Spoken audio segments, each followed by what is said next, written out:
बात चलेगा। आप सबों को नमस्कार दोस्तों, मैं हूं रोहित राज आप लोगों के बीच।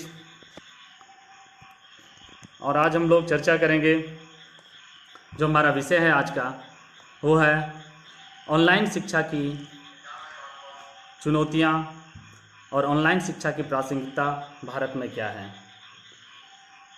दोस्तों, आज जो लॉकडाउन हुआ है और पिछले 5 महीनों से जो लॉकडाउन आज पूरे भारत में है, इस तालाबंदी ने हमारे सामाजिक जीवन और हमारे अर्थव्यवस्था के बाद सबसे ज़्यादा जिसको नुकसान पहुंचाया है वो हमारी शिक्षा व्यवस्था। आप लोगों को पता होगा कि जब भी कोई विपदा आती है तो ऐसी आपदा या विपदा में मनुष्य जो है सरवाइव करने के लिए जो सबसे ज़रूरी चीज़ें हैं, जो सबसे अनिवार्य चीज़ें हैं, उन्हें नीतिगत रूप से चलाने के लिए मनुष्य कोई ना कोई चीज़ों को, कोई ना कोई प्रक्रियाओं को ज़रूर ढूंढता है। और जब ये प्रक्रिया जब आ जाई ऑनलाइन शिक्षा के लिए, आप सबों को नमस्कार लालू जी, आप लोग सभी जल्दी जल्दी कनेक्ट हो जाएं और जितने से ज़्यादा हो सके आप लोग शेयर कर दें, क्योंकि एक ऐसा टॉपिक है जो कि हर एक स्टूडेंट्स के लिए ज़रूरत है, हर एक लोगों के लिए ज़रूरत है।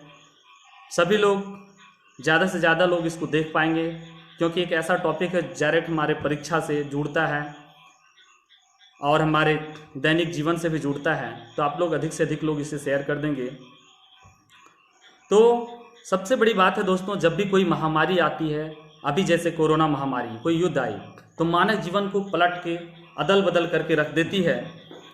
इससे पहले जब सार्स नामक बीमारी आई थी, सार्स नामक महामारी आई थी, तो उसने सबसे उस टाइम ई वाणिज्य कॉमर्स को बढ़ावा दिया था। और आज कई वैज्ञानिकों ने दावा किया है कि जो कोविड-19 है, यह महामारी अगर सबसे ज़्यादा प्रभाव डालेगी तो वो हमारे शिक्षा व्यवस्था पर डालेगी, हमारे शिक्षण पठन पद्धति पे डालेगी। और सबसे बड़ा बदलाव ये सब देखने को आ रहा है, वो है ई डिजिटल शिक्षा यानी ऑनलाइन शिक्षा का इस तरह से प्रभाव होना, एक बहुत बड़ा बदलाव के रूप में आना कि हमारे part and parcel of our life बन चुका है।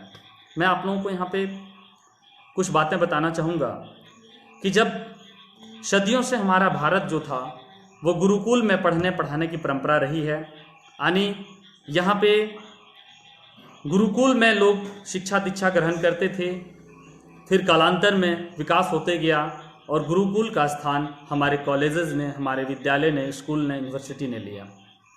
और आज जहाँ विद्यार्थी गुरुकुल में घरों से शांत वातावरण में घरों से दूर शांत वातावरण में शिक्षा ग्रहण करते थे, उसी तरह से आज भी हमारे कई सारे कॉलेजेस, यूनिवर्सिटी के जितने भी कैंपस हैं, क्लासरूम हैं, वहाँ भी बच्चे घरों से दूर होकर के शिक्षण और पठन पाठन की क्रियाएं करते हैं। और आज का जो हमारा क्लासरूम है, कक्षा स्थल है, वो इसी अपडेटेड शिक्षा का एक रूप है, जहाँ पे हम लोग शिक्षा ग्रहण कर रहे हैं। लेकिन जो सबसे बड़ी बात है कि आज प्रकृति के एक कहर ने एक झटके में हमारे तमाम शिक्षा व्यवस्था को पलट कर रख दिया। एक झटके में हमें शिक्षा व्यवस्था पे सोचने के लिए मजबूर कर दिया। और इसी को लेकर के कि कई लोग आज ऑनलाइन शिक्षा को जो हैं वो बहुत बेहतर बता रहे हैं, कई लोग इसकी खामियों को भुगत रहे हैं। तो ये तो होना ही है दोस्त। जब कंप्यूटर का आविष्कार हुआ था तो कई लोग कंप्यूटर की खामियों को गिना रहे थे, कई लोग कंप्यूटर को सपोर्ट भी कर रहे थे। हम लोग आज दोनों इस पक्ष को देखेंगे, लेकिन उससे पहले मैं कुछ डाटा आप लोगों के सामने रखना चाहता हूँ। और ये डाटा है कि इंडिया में आज के डेट में लगभग 900 यूनिवर्सिटीज़ हैं और 5000 कॉलेजेस हैं और 40 मिलियन व्यक्ति जो हैं वो उच्च शिक्षा, हायर एजुकेशन ग्रहण कर रहे हैं। आज जब कोविड-19 हुआ है, कोविड-19 का जब लॉकडाउन हुआ है, तो 186 देशों में 1.2 बिलियन पीपल, 1.2 बिलियन पीपल जो हैं वो मजबूर हो गए हैं उसकी शिक्षा व्यवस्था को ऑफलाइन से ऑनलाइन करने की ओर।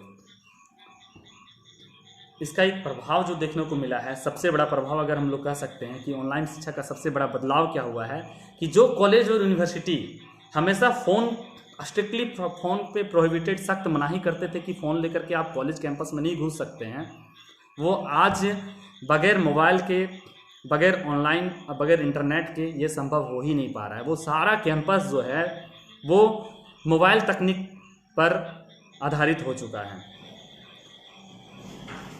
यानी कि मोबाइल पे निर्भर हो गई है शिक्षा व्यवस्था ऑनलाइन पे। तो ऐसे में ऑनलाइन शिक्षा का महत्व क्या है? अभी बेंगलुरु की कोई कंपनी है, बेजू कंपनी, उन्होंने दावा किया है कि कोविड-19 में जो है उसके व्यापार 200% बढ़े हैं।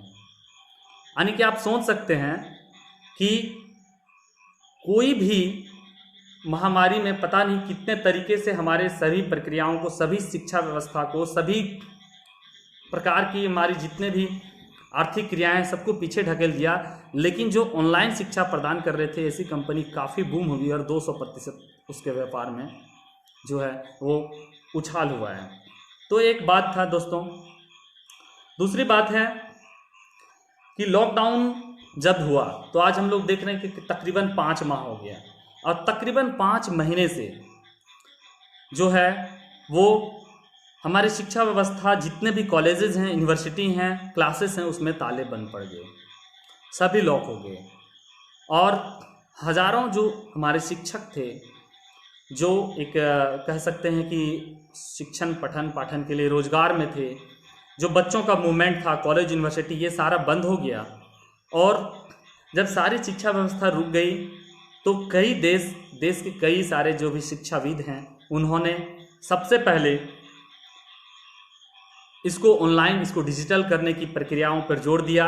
ऐसा नहीं कि डिजिटल पहले से नहीं था, लेकिन अभी ज़्यादा जोर दिया। कोई नहीं सोचा होगा कि स्कूल के छोटे छोटे बच्चे जो हैं, क्लास 2 के 3 के बच्चे, वो भी ऑनलाइन होंगे और वो भी ऑनलाइन शिक्षा पे जो हैं सो ऑनलाइन शिक्षा ग्रहण करेंगे। तो ये एक बहुत बड़ी बदलाव देखने को मिली थी कि हायर एजुकेशन में तो लोग शिक्षा ग्रहण करते ही थे ऑनलाइन, लेकिन विकल्प के रूप में जब देखें तो कि कोई भी ये नहीं सोचा था कि स्कूल के छोटे छोटे बच्चे भी ऑनलाइन आएंगे और वो अपने ऑनलाइन शिक्षा को ग्रहण करेंगे। और पिछले कुछ सप्ताह से कुछ जो शिक्षाविद हैं उन्होंने गूगल मीट के द्वारा, जूम ऐप के द्वारा, व्हाट्सएप के द्वारा, यूट्यूब के द्वारा कई ऑनलाइन प्लेटफॉर्म यानी वेब पोर्टल को शुरू किया और ऑनलाइन शिक्षा देने के लिए, ऑनलाइन शिक्षा को बढ़ावा देने के लिए इन लोगों ने सबसे पहले प्रोत्साहित किया। दोस्तों, हम लोग देखेंगे कि अभी ऑनलाइन शिक्षा चर्चा में क्यों है, ये तो हम लोग जान रहे हैं कि जब आज पूरा देश जब है ठप हो गया है और सारी हमारी पठन पाठन व्यवस्था जब रुक गई है, तो ऐसे में सरकार न कि सिर्फ कई हायर एजुकेशन पढ़ाने वाले, बल्कि सिविल सर्विसेज एग्जाम की तैयारी कराने वाले कोचिंग संस्थान, नीट, IIT, जेईई, मेडिकल की तैयारी करवाने वाले कोचिंग संस्थान, इवन यहाँ तक कि कई सारी यूनिवर्सिटी ने भी ऑनलाइन शिक्षा को बढ़ावा तो दिया ही दिया। भारत सरकार ने खुद ऑनलाइन शिक्षा और डिजिटल शिक्षा को बढ़ावा देने के लिए कई सारे वेब पोर्टल, कई सारे डिजिटल कार्यक्रम और डिजिटल ऐप को लॉन्च किया।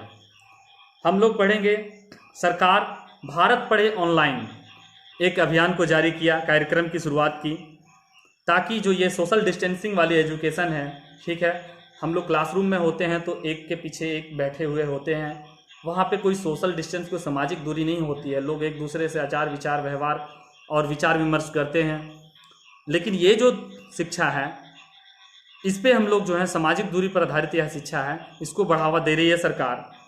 NCERT जिसका नाम है, NCERT national council education research and training, उन्होंने भी सुरक्षित ऑनलाइन शिक्षा के लिए कई सारे बुक जारी किए हैं, ऑनलाइन बुक।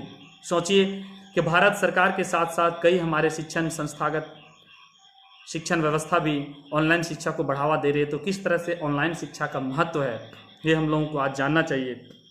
आज हमारा क्लासरूम या हमारी शिक्षा व्यवस्था क्या है?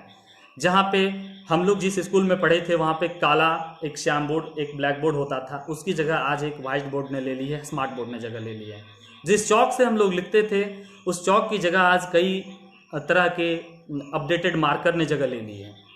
कई तरह के smart board, slide board, presentation board, ये सारे जगहों मतलब ना कि सिर्फ शिक्षा को स्मार्ट डिजिटल बल्कि स्मार्ट भी बनाया जा रहा है। तो स्मार्ट बनाने के ये सारे जो हैं टूल्स हैं, यानी कि अभी कक्षाओं को अगर स्मार्ट बनाना है तो आपको एलसीडी प्रोजेक्टर, स्लाइड, ये सारी चीज़ जो है, ये नए नए जो तकनीक हैं, नए युगीन जो साधन हैं, इससे सुसज्जित आपके कक्षे होने चाहिए। ये अनिवार्य है आपके कक्षे के लिए। दोस्तों, ऑनलाइन शिक्षा हो या डिजिटल शिक्षा, दोनों एक ही बात है। सबसे बड़ी बात है कि कोई भी व्यक्ति कहीं भी इंटरनेट का इस्तेमाल करके इसका उपयोग कर रहा है। पार्क में भी है, वहाँ भी पढ़ाई कर रहा है। मोबाइल के माध्यम से, कंप्यूटर के माध्यम से, वेब किसी पोर्टल के माध्यम से ये वर्चुअल क्लासेस किया जा रहा है और लोग इसमें रुचि ले रहे हैं। सरकार भी शिक्षा को बढ़ावा देने के लिए कई ई लर्निंग प्लेटफॉर्म जो है उसको सरकार जो है सो बढ़ावा दे रही है। लेकिन एक जो डाटा है दोस्तों, वो डाटा ये है कि 2025 तक, अभी 2020 चल रहा है, 2005 साल बाद 2025 तक भारत में जो इंटरनेट यूजर हैं, इंटरनेट उपभोगकर्ताओं की संख्या है, वो 900 मिलियन तक पहुंचने की उम्मीद है। अगर 900 मिलियन पहुंच जाएगी और 2021 में जो है और भी कई, अभी आने वाले टाइम में और भी कई नए यूजर आएंगे, ऐसे में इतने सारे यूजर जुड़ेंगे तो सोच सकते हैं कि ई शिक्षा जो है, डिजिटल शिक्षा, ऑनलाइन शिक्षा जो है, उसका किस तरह से एक व्यापार, किस तरह से एक मार्केट बढ़ेगा। दोस्तों, इसी पे हम लोग पहले बात कर लेते हैं, दोनों पक्षों को रखेंगे, कई सारे मुद्दे को हम लोग देखेंगे, लेकिन जो सबसे कई सारे डाटा को हम लोग जानेंगे। लेकिन हम लोग देख लेते हैं कि कोई भी शिक्षा व्यवस्था है तो इसके दोनों पक्ष, दोनों पहलू हैं, इसके क्या लिमिटेशंस हैं, इसके क्या चुनौतियां हैं। तो सबसे पहले हम लोग देखेंगे कि ऑनलाइन शिक्षा के फ़ायदे क्या हैं, कि क्या फ़ायदा है ऑनलाइन शिक्षा का। तो जो ऑनलाइन शिक्षा का सबसे बड़े फ़ायदा है और सब लोग जान रहे हैं, वो है समय और जगह की पाबंदी नहीं है। कहीं भी लोग अपनी सुविधा के अनुसार अपनी सुनियोजित तरीके से पढ़ाई कर रहे हैं, जिससे टाइम में काफ़ी बचत हो रही है, समय में काफ़ी बचत हो रही है। यानी कि आप सोच सकते हैं कि इसमें ये नहीं ज़रूरी है कि हमें जा कर के किसी कक्षे में, किसी संस्था में जाके पढ़ना ही पढ़ना है। हम अपने रूम में भी, हम अपने घर के बाहर भी, टेरेस पे भी, छतों पे भी, पार्क में भी जा कर के पढ़ सकते हैं। ना समय की बाध्यता है और ना ही जगह की कोई पाबंदी है। दूसरी बात है, जो ये ऑनलाइन शिक्षा है, इसे पढ़ाई करना काफ़ी किफ़ायती हो रही है।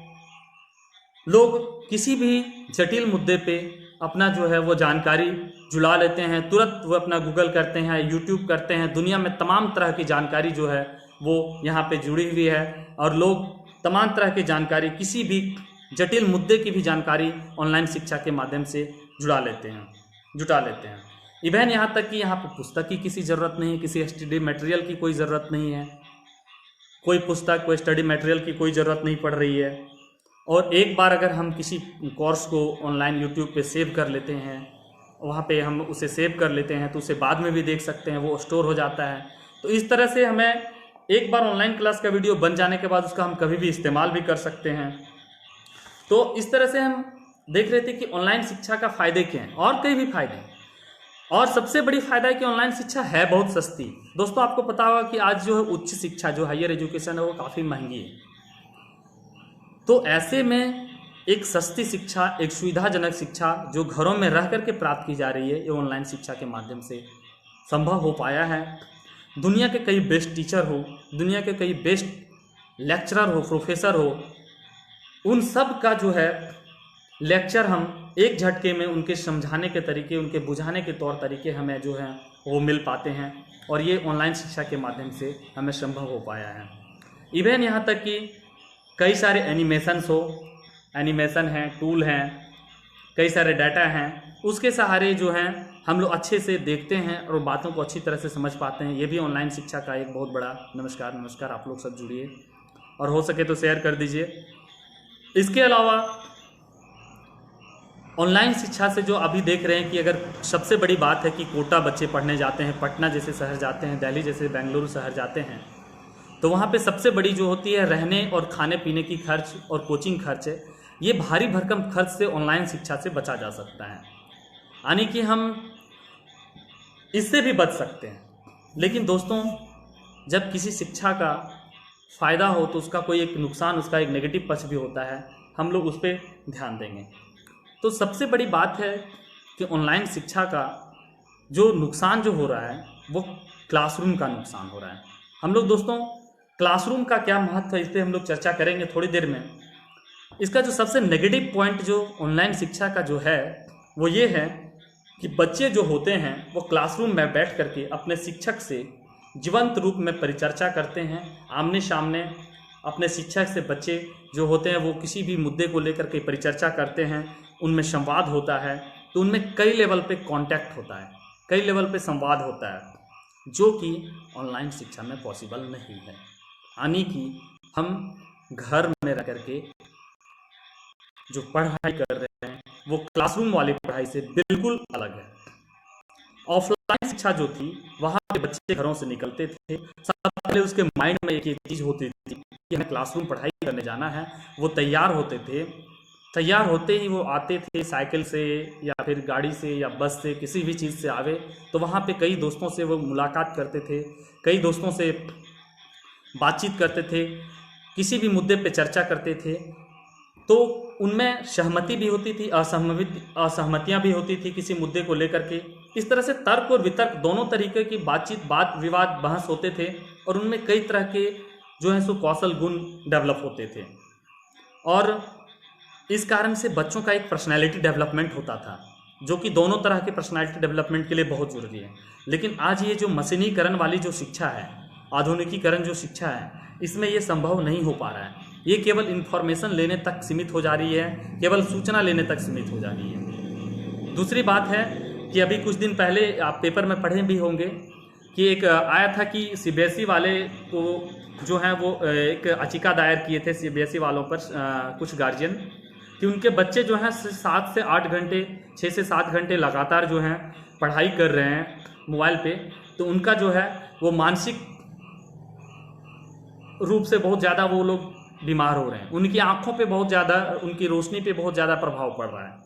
यानी बच्चे आंखों से भी और मानसिक रूप से दोनों तरीके से बीमार हो रहे हैं। बच्चे का सोसाइटी से कटाव हो रहा है, यानी समाज से बिल्कुल अलगाव हो जा रहा है। जब बच्चे जाते हैं तो सोसाइटी से, समाज से जुड़े होते हैं। जब वो घर जाते हैं तो टिफ़िन का टाइम होता है, बीच में वो कई सारे आउटडोर गेम्स खेलते हैं, उनका भी एक तरह से रुकाव हो रहा है। और केवल सोशल मीडिया से वे कनेक्ट हो पा रहे हैं, जिस कारण से कह सकते हैं कि एक जो सजीव, जो जीवंत जो समाज है, उससे बच्चों में कटाव हो रहा है। क्लासरूम का क्या महत्व है बच्चों के एजुकेशन में, ये चीज़ आप इससे महसूस करते हैं कि क्लासरूम सिर्फ अभी नहीं बल्कि गुरुकुल की जब परंपरा चलती थी उस टाइम भी एक कक्षा स्थल होता था। वहाँ भी बच्चे आपस में जुड़े होते थे। शिक्षण के दौरान किसी भी मुद्दे पे वे वाद संवाद करते थे, असहमति करते थे, उनसे कई लोगों की दोस्ती होती थी। तो उनमें क्या होता था कि जब एक दूसरे से शिक्षार्थी मिलते हैं तो उनसे कई प्रकार के विचारों का आदान प्रदान होता था और वो एक तरह से उपयोगी और कई सारे तर्क शक्ति, जो सोचने समझने की शक्ति है, उनमें विकास होता था। क्योंकि क्लासरूम और कैंपस एक ऐसा स्थान है जहाँ पे दोस्तों ना असमानता है, ना कोई भेदभाव है, यानी सामाजिक भेदभाव से अलग, ठीक ना। आप वहाँ पे कह सकते हैं को एजुकेशन, वहाँ पे कई सारे मतलब लड़के भी पढ़ रहे हैं, लड़कियाँ भी पढ़ रही है। तो ये सारे चीज़ जो है बच्चों में एक कह सकते हैं कि उनके मन में कई सारे भय और कई सारे चीज़ों को दूर रख करके उनमें एक आपसी प्रेम और भाईचारा का संदेश फैलता था, जो कि ऑनलाइन शिक्षा में पॉसिबल नहीं हो पा रहा है। ऑनलाइन शिक्षा में आज हम घरों में बैठ करके, तकिए में सो करके भी सब चीज़ तरीके से देख रहे हैं। लेकिन दोस्तों हाँ, इसमें एक चीज़ जरूर हो रहा है कि जो शिक्षक हैं वो जरूर तैयार होकर के सामने आकर के पढ़ाई कर रहे हैं, लेकिन बच्चे जो हैं वो ना अच्छे तरीके से। कहा गया है कि जब आप पढ़ाई करते हैं तो आपका मानसिक भी और शारीरिक दोनों जो है वो एक जगह पे कंसंट्रेशन होता है, तो आप किसी भी चीज़ को 100% गेन कर सकते हैं, 100% ग्राह्य कर सकते हैं।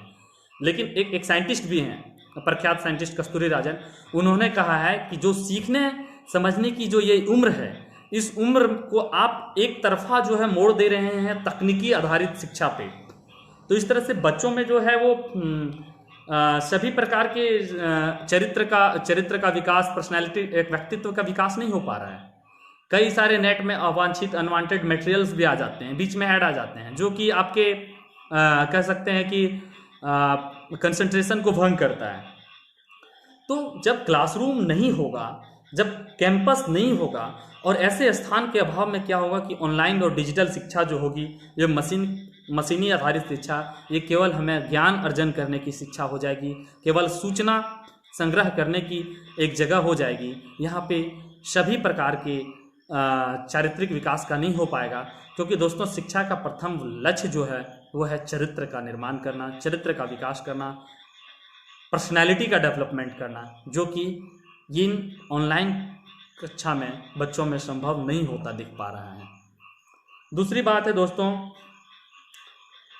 जब बच्चे आपस में किसी बात को लेकर के कंपटीशन करते हैं, क्लास में प्रतिस्पर्धा करते हैं, तो उनमें कई सारे कौशल बुद्धि का भी विकास होता है। और अगर इसका अभाव हो जाएगा तो बच्चे जो हैं, जो लॉकडाउन में जो ये एक विकल्प के रूप में जो ये ऑनलाइन शिक्षा प्रदान की जा रही बच्चे में, वो केवल एक तरह से कह सकते हैं आप कि सूचना लेने तक सीमित रह जाएगी, आने की खाना पूर्ति करेगी, बच्चे पूरी तरह से सीख नहीं पाएंगे। यह शिक्षा एक तरह से कहा जाए कि मूल्यों पर आधारित शिक्षा जो है, मूल्यों पर आधारित शिक्षा व्यवस्था को चोट कर रही है, प्रहार कर रही है, उसे क्षति पहुंचा रही है। तो क्या ऑनलाइन शिक्षा बिल्कुल इसे खारिज कर देना चाहिए एक सिरे से? क्या ऑनलाइन शिक्षा बिल्कुल ही बेकार है? तो इस मुद्दे पे हम लोग अभी चर्चा करेंगे। नमस्कार रंजन जी, आप लोग सभी जुड़िए। तो हम लोग सबसे पहले देखेंगे कि ऑनलाइन शिक्षा की जो स्थिति है भारत में वो क्या है, सरकार द्वारा क्या प्रयास किए जा रहे हैं। सरकार सबसे पहले भी आपको देखे, अभी कुछ दिन को थोड़ा देर पहले हम लेक्चर में बताए थे कि सरकार कई सारे digital platform, e learning website को लॉन्च कर रही है, कई सारे एप्लीकेशन को लॉन्च कर रही है कि ऑनलाइन शिक्षा को लोग ज़्यादा से ज़्यादा अपनाएं, डिजिटल शिक्षा को ज़्यादा से ज़्यादा बढ़ावा दिया जा सके। अभी एक स्वयं पोर्टल है जिसे बोलते हैं study web of active learning for young aspiring minds, यानी स्वयं पोर्टल के द्वारा कक्षा 9 से लेकर के पीजी स्तर तक ऑनलाइन पाठ्यक्रम मुहैया कराई जा रही है सरकार के द्वारा, जिसमें तकरीबन 1 करोड़ से अधिक छात्र जो हैं वो इस पाठ्यक्रम में दाखिला लिए हैं। दूसरा स्वयं प्रभा नाम का एक डिजिटल प्लेटफॉर्म है जिसमें D2H के माध्यम से 24/7 देश भर में सभी शैक्षिक चैनल प्रदान कर रहे हैं इसमें, और यह 32 चैनलों का एक समूह है जिसमें IIT, इग्नू, NCERT द्वारा कई प्रकार के स्टडी मटेरियल भी दिए जा रहे हैं। सरकार इतना ही नहीं बल्कि एक वर्चुअल लैब, एक आभासी प्रयोगशाला भी ऑनलाइन एजुकेशन के लिए जारी की है, जो एक बहुत ही अहम पहल है, जिसके लिए एक national digital library of India NDLB जैसी एक परियोजना लॉन्च कर रही है सरकार। ये परियोजना जिसमें 15 लाख से अधिक छात्र इसमें लाभान्वित हो रहे हैं। इतना ही नहीं बल्कि ई तंत्र और ई पाठशाला जैसी परियोजना सरकार द्वारा लाई जा रही है, और सरकार ये बताने का प्रयास कर रही है कि ऑनलाइन शिक्षा के कई फायदे हैं। निश्चित रूप से फायदे हैं, पर्यावरण के दृष्टिकोण से भी फायदे हैं। जब सभी लोग ऑनलाइन शिक्षा पे उतर जाएंगे तो कई सारे पेड़ों का कटाव, कई सारे कागज़ बनाने की जो काम है वो रुक जाएंगे, तो पेड़ कटाव रुक जाएंगे। तो इसमें क्या हो जाएगा कि जब ऑनलाइन वेब आधारित जो हम लोग पोर्टल पढ़ते हैं तो इसमें हम लोग डायरेक्ट पढ़ लेते हैं, इसमें कागज़ और कलम की जरूरत नहीं होगी। इस शिक्षा से इंटरनेट एवं कंप्यूटर कौशल का ज्ञान विकसित होता है। अब कंप्यूटर और कौशल का ज्ञान अगर बच्चों में विकसित हो रहा है तो फ्यूचर में अगर वो कुछ करना चाहेंगे तो फ्यूचर में उनके रोजगार के लिए भी बहुत फायदेमंद हो रहा है। लेकिन दोस्तों, इतना सरकार प्रयास कर रही है ऑनलाइन एजुकेशन को बढ़ावा देने के लिए, इस शिक्षा को बढ़ावा देने के लिए, तो इस शिक्षा में कमी कहाँ है, चुनौतियाँ क्या है, इसके राह में रोड़े क्या है, इसको हम लोग सबसे पहले जानेंगे कि इस शिक्षा की या ऑनलाइन शिक्षा की चुनौतियाँ क्या है, डिजिटल शिक्षा की चुनौतियाँ क्या हैं।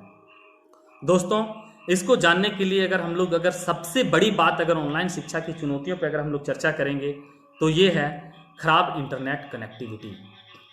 लोगों के पास जो है सबसे बड़ी बुनियादी चुनौतियाँ हैं कि जो भी बुनियादी चुनौती होनी चाहिए, अगर आप ऑनलाइन पढ़ें तो बुनियादी चुनौती क्या है, आपके पास इंटरनेट की पहुँच होनी चाहिए, आपके पास बिजली की पहुँच सुनिश्चित होनी चाहिए, आपके पास स्मार्टफोन होनी चाहिए, तभी आप ऑनलाइन पढ़ सकते हैं, या कोई लैपटॉप, कंप्यूटर। तो ये जो बुनियादी सुविधा है इसका पहुंच लोगों तक हो, इसकी सबसे बड़ी चुनौती है दोस्तों, एक डाटा है कि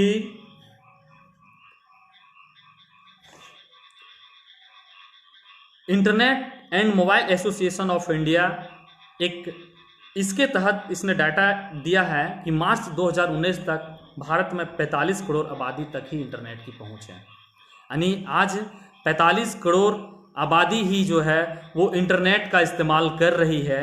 यानी 45 करोड़ आबादी जो है वो ऑनलाइन शिक्षा ग्रहण कर सकती है, लेकिन और भी कहीं और आबादी कहाँ जाएगी। तो ये हम लोगों को सबसे पहले सरकार को उन लोगों तक जो है वो इन बुनियादी सुविधाओं को पहुंचाना होगा। मौजूदा वक्त में 35% लोग इंटरनेट का इस्तेमाल कर रहे हैं, लेकिन 2021 तक, अगले साल तक 73 करोड़ लोगों तक इंटरनेट का पहुंच हो सकता है, ऐसा एक अनुमान है। दोस्तों, भारत 125 अरब 130 करोड़ आबादी वाला देश है, जहां पे मात्र 45 करोड़ लोग अगर इंटरनेट का इस्तेमाल कर रहे हैं, 35 करोड़ लोग वर्तमान में इंटरनेट इस्तेमाल कर रहे हैं, तो आप समझ सकते हैं कि कितने सारे लोग वंचित हैं इस तरह से ऑनलाइन शिक्षा से। एक NSSO का रिपोर्ट है, उसके तहत जो यूनिवर्सिटी में पढ़ते हैं छात्र, जैसे वो छात्र यूनिवर्सिटी में जो हायर एजुकेशन ग्रहण कर रहे हैं, उन तक केवल 12% लोगों तक ही इंटरनेट तक पहुंचे। यानी जिन्हें सबसे ज़्यादा इंटरनेट की ज़रूरत है यूनिवर्सिटी पढ़ने वाले छात्रों में, उनमें केवल 12% लोगों के पास इंटरनेट की पहुंच है। और NSSO ये भी रिपोर्ट बोलती है कि जो रूरल क्षेत्र में, जो ग्रामीण क्षेत्र में जो लड़के रह रहे हैं, ग्रामीण क्षेत्र में जो बच्चे रह रहे हैं, उनके 28% घरों तक इंटरनेट की पहुंच है। शहरी क्षेत्र में कुछ ज़्यादा है, 41% है। अगर हम केरल जैसा एडवांस स्टेट की बात करें, तो केरल जैसे एडवांस स्टेट जो हैं, वहाँ भी जो है वो मात्र 23% परिवारों के पास इंटरनेट का जो है वो पहुँच है। हमारे झारखंड, बिहार की बात करें, यूपी की बात करें, तो यहाँ पे तो 5-6%, 7% तक ही इंटरनेट का पहुँच है। तो ऐसे में यहाँ के बच्चे किस प्रकार से, कैसे ऑनलाइन शिक्षा ग्रहण कर पाएंगे। ये आसपास, ये कोई न कि सिर्फ डाटा वाली बात है, बल्कि हमारे आसपास मैं अपने घरों में भी देखता हूँ, हमारे भतीजे भगने जो लोग पढ़ते हैं, बच्चे पढ़ते हैं, उन्हें सबको अपने कोर्सेज पूरा करने के लिए एक स्मार्टफोन चाहिए। तो एक स्मार्टफोन उतना है नहीं। दूसरी बात है, आजकल डाटा इतना महंगा है, अगर आपके घर में 5 परिवार हैं तो मिनिमम 200 रुपये के रिचार्ज करो आप, तो यानी 1000 रुपये के आपको रिचार्ज कराने होंगे। सॉरी, कोई फ़ोन ना करें, कोई फ़ोन कर दे रहे थे, प्लीज़ अभी कोई फ़ोन ना करें। तो ये देख सकते हैं कि किस तरह से बच्चों को, हर एक बच्चों को इंटरनेट और स्मार्टफोन की ज़रूरत होती है। इवन यहाँ तक कि सबसे बड़ी बात जो होती है वो इंटरनेट कनेक्टिविटी की, यानी बेहतर इंटरनेट कनेक्टिविटी। कई जगह, हम लोगों की जगह तो इंटरनेट का बहुत जो है सो पहुँच तो हो जा रहा है, लेकिन बेहतर इंटरनेट जो है वो नहीं पहुँच पा रहा है। नेटवर्क का काफ़ी ज़्यादा प्रॉब्लम है। तो इसलिए बेहतर इंटरनेट कनेक्टिविटी भी मुहैया कराना इस राह में, जो ऑनलाइन शिक्षा की राह में, एक बहुत बड़ी चुनौती है। दोस्तों, हमारे देश में क्या है कि गरीबी और अमीरी दोनों तबके के लोग रहते हैं, गरीब लोग भी हैं, अमीर लोग भी हैं। तो जो पहले से गरीब लोग हैं, उनके लिए कंप्यूटर, लैपटॉप, मोबाइल, इंटरनेट, ये सारी चीज़ें फिर से इन चीज़ों का इस्तेमाल करना, इन चीज़ों को कह सकते हैं कि व्यवस्था करना एक बहुत बड़ी चुनौती है। पहले ही हमारे देश में अमीरों और गरीबों के बीच बहुत बड़ी खाई है, और इस तरह से अगर ऑनलाइन शिक्षा को ज़बरदस्ती थोपा जाएगा तो ये एक तरह से कह सकते हैं डिजिटल डिवाइड हो जा रहा है। भारत के दोनों तबके में एक बहुत बड़ा विकराल डिजिटल विभाजन देखने को मिल रहा है। कई जानकार बोलते हैं कि जो ऑनलाइन शिक्षा है वो हमारे समाज में पहले से ही व्याप्त जो भेदभाव है, इसको और भी बढ़ावा देगा, इसको और भी मजबूत करेगा। कई सारे देश के एक बड़े तबका जो है, बड़ा जो देश का जो कह सकते हैं कि कई सारे तबके हैं, वो स्मार्टफोन, कंप्यूटर, डाटा, इनके पास जो है इन सुविधाओं का अभाव है। ऐसे में ऑनलाइन शिक्षा कैसे सबों तक पहुंच किया जाए। अभी भी जो है हमारे झारखंड में कई सारे दलित हैं, आदिवासी पिछड़े हैं, जहाँ पे बेहतर इंटरनेट की पहुंच नहीं है। तो वो जो तबका है वो इस गुणवत्तापूर्ण शिक्षा से बाहर हो सकता है। ये हमें ध्यान रखना होगा, ये सरकार को भी ध्यान रखना होगा किस तरह से एक सुदूर इलाके में जहाँ पे आदिवासी हैं वहाँ तक इंटरनेट और वहाँ तक ऑनलाइन शिक्षा की, स्मार्टफोन की पहुँच सुनिश्चित होनी चाहिए। और सबसे बड़ा सवाल जो है दोस्तों वो ये है कि शिक्षक और छात्रों के बीच जो है जो एक कन्वर्सेशन होता है, जो एक आपस में पारंपरिक एक सामाजिक जुड़ाव होता है, वो कहाँ जाएगा? ये अगर ऑनलाइन शिक्षा ही थोपा जाएगा तो टीचर और स्टूडेंट के बीच जो जीवंत संवाद होता है, जो एक सजीव कांटेक्ट होता है, वो कहाँ जाएगा? जब क्लासरूम में शिक्षक आते हैं और वो संवाद करते हैं, कन्वर्सेशन करते हैं बच्चों के साथ, तो वो ना सिर्फ मतलब कई सारे भौतिक वो इस्तेमाल करते हैं, चीज़ों का टूल का इस्तेमाल करते हैं, डस्टर लाते हैं, चौक लाते हैं, कई सारे टूल्स लाते हैं, लेकिन ऑनलाइन शिक्षा में ये सब पॉसिबल नहीं है। ये जो आभासी क्लासरूम का जो बढ़ावा दिया जा रहा है, आप देखेंगे कि प्रैक्टिकल, हम लोग कॉलेजेस में पढ़े थे तो प्रैक्टिकल करते थे, कुछ केमिकल्स हैं, लाइट का ही प्रैक्टिकल करना है, केमिस्ट्री का ही प्रैक्टिकल करना है, फिजिक्स का ही प्रैक्टिकल करना है, तो वो हम एक लैब में जाकर के सीख सकते थे, वहाँ पे तैयार कर सकते थे, जो कि ऑनलाइन शिक्षा में पॉसिबल नहीं है। वो सिर्फ हम एक उसे सूचना दे पा रहे हैं। अगर शिक्षक और छात्रों के बीच संवाद नहीं होगा, बच्चे अगर घरों से निकल करके अपने दोस्त नहीं बनाएंगे, गेट खोलो,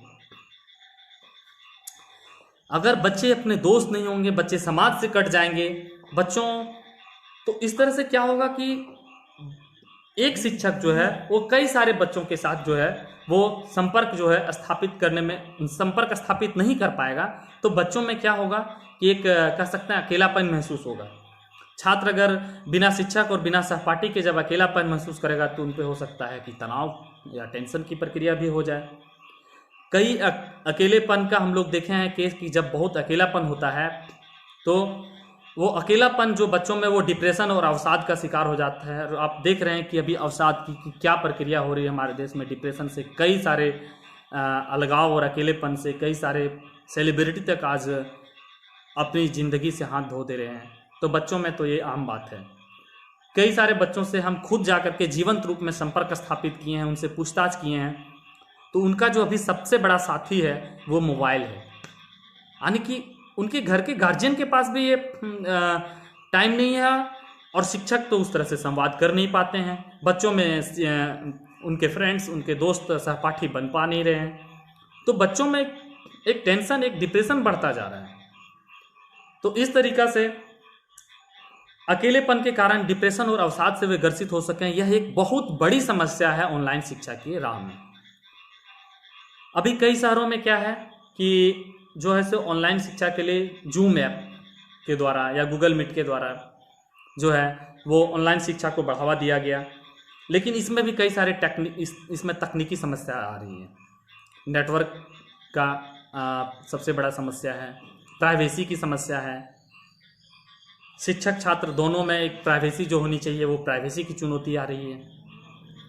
तो देख सकते हैं कि ये ऑनलाइन शिक्षा एक लंबे समय तक संभव नहीं है। भले ही आज लॉकडाउन में यह एक विकल्प के रूप में एक शिक्षा दी जा रही है।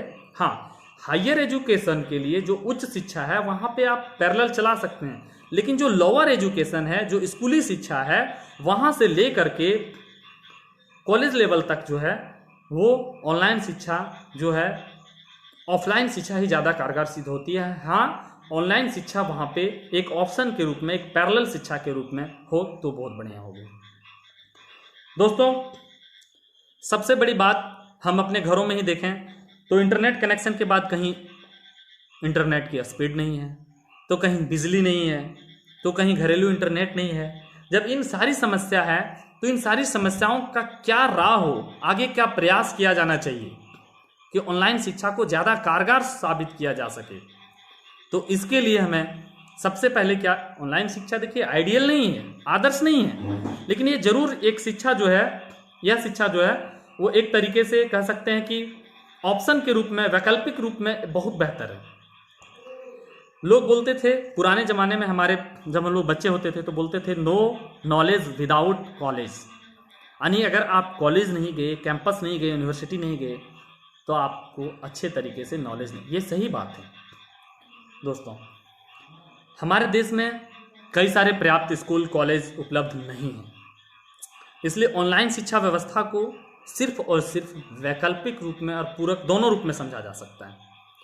अगर ज़्यादा कॉलेजेस नहीं हैं, ज़्यादा यूनिवर्सिटियां स्कूल नहीं हैं, तो ऑनलाइन शिक्षा के माध्यम से जो दबाव वहां बन पा रहा था उस दबाव को हम लोग कम कर सकते हैं। अभिभावक और बच्चे जो हैं अपने अपने ढंग से पढ़ने पढ़ाने का जो है उसका भी आज़ादी है, समय की बाध्यता नहीं रहेगी। हो सकती है किन्हीं को दिन में सुविधा ना हो तो रात में वो बच्चे पढ़ पाएंगे। तो ये सारे फायदे और घाटे दोनों को देखते हुए कई सारे जो आगे की राह है उन राह को जो है सरकार को प्रयास करना होगा। तो अगर हमें ऑनलाइन एजुकेशन को अगर मजबूत बनाना है, सफल बनाना है, तो सबसे पहले हमें बुनियादी ढांचे जो हैं उनको विकसित करना होगा। और इसके बुनियादी ढांचे हैं सभी लोगों तक इंटरनेट, बिजली, स्मार्टफोन इत्यादि की पहुंच सुनिश्चित करना, इस बुनियादी ढांचे को मजबूत करना, और खास करके वैसा ढांचा जो ग्रामीण क्षेत्र है, क्योंकि शहरी क्षेत्रों में हो सकता है ये बहुत अच्छा हो, कई लोग इसको सपोर्ट भी कर रहे हैं, लेकिन ग्रामीण क्षेत्रों के लिए एक बहुत बड़ा बोझ है। किसी गार्जियन के लिए फिर से उन्हें एक नया मोबाइल खरीदना, उन्हें इंटरनेट मतलब सुविधा करवाना, लैपटॉप, लाइट, बिजली, ये सब बहुत बड़ा बोझ लग रहा है। तो सबसे पहले सरकार को ऐसे तबके जो ग्रामीण क्षेत्र हैं या सुदूरवर्ती इलाके हैं जहाँ पे इन चीज़ों का अभाव है, सरकार को उन जगहों पे चीज़ों की पहुँचाने होगी। और सबसे बड़ी बात है इंटरनेट इस्तेमाल करने वाला जो डिवाइस है, ठीक ना, जो तकनीक है, उन्हें घर घर तक पहुँचाना होगा। स्मार्टफोन, कई गरीब छात्र हैं उन्हें स्मार्टफोन मुहैया कराना होगा, क्योंकि हम देखते हैं मौजूदा समय में मात्र 29 करोड़ जो है एक डाटा NSSO की डाटा है, नेशनल NSSO की डाटा के अनुसार मात्र 29 करोड़ स्मार्टफोन यूजर हैं, यानी 29 करोड़ स्मार्टफोन यूजर। उसमें स्टूडेंट कितने होंगे आप समझ सकते हैं। अमेरिका है, यूरोप है, भारत में तो आज ऑनलाइन शिक्षा पे जोर दिया जा रहा है या फिर पिछले 2-4-5 साल से जोर दिया जा रहा है, लेकिन अमेरिका और यूरोप जैसे कई विकसित देश हैं जहाँ पे तकरीबन दशकों साल पहले, 10-15 साल पहले ऑनलाइन शिक्षा पर बढ़ावा दिया गया था, लेकिन वहाँ भी वहाँ के बच्चे जो हैं वो ऑफलाइन कक्षा यानी कैंपस और क्लासरूम आधारित शिक्षा को जो है उसकी मांग को बढ़ावा दे रहे हैं। तो दोस्तों, इस मामले में सबसे पहले हम लोग देखेंगे कि अगर इस तरह से 29 करोड़ स्मार्टफोन यूजर हैं, तो जो हमारे जो दलित भाई बहन हैं, आदिवासी भाई बहन हैं, जो पिछड़े तबके के छात्र हैं, वो इससे मतलब वो वंचित तबके के रूप में उभर रहे हैं, उन तक ऑनलाइन शिक्षा एक बहुत बड़ी चुनौती के रूप में आ रही है। तो ऐसे में सरकार को सबसे पहले इनकी फिक्र करनी होगी। और हमारे संविधान में भी दिया गया है कि सबों को समानता का अधिकार है, सबों को समान रूप से शिक्षा पाने का अधिकार है।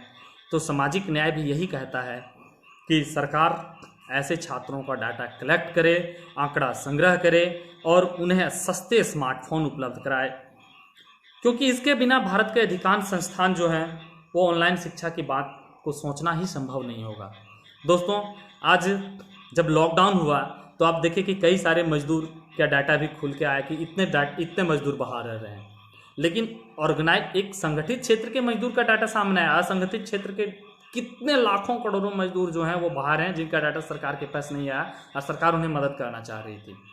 तो सबसे बड़ी बात है अच्छे से डाटा कलेक्ट करना कि इतने लोग हैं जो मोबाइल फ़ोन या स्मार्टफोन या इंटरनेट की पहुंच से जो है वो मतलब उन तक पहुंच नहीं है, तो सरकार को उन्हें इंटरनेट की पहुंच सुनिश्चित करवाना होगा।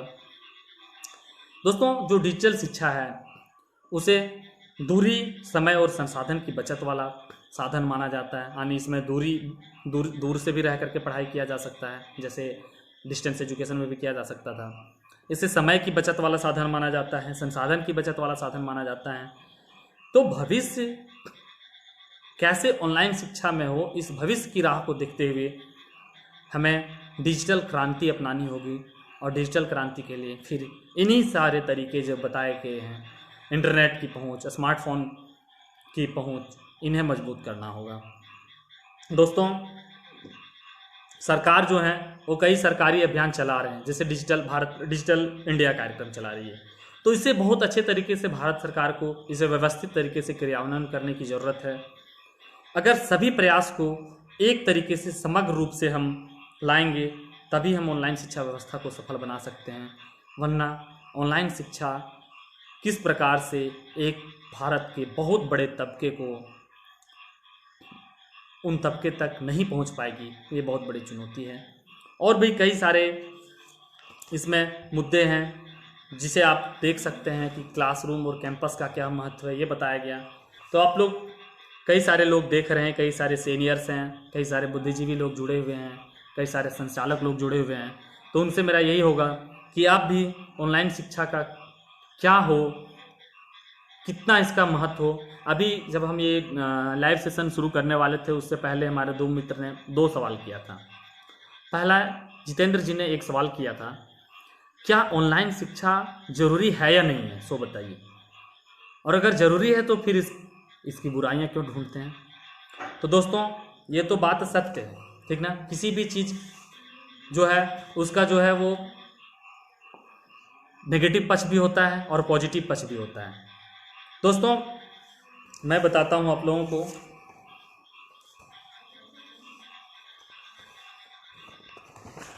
और दूसरा पूछे थे कि क्या एडवोकेट मनीषा मैडम पूछी थी कि क्या जो छोटे छोटे बच्चे हैं उनके लिए ऑनलाइन शिक्षा कितना कारगर है।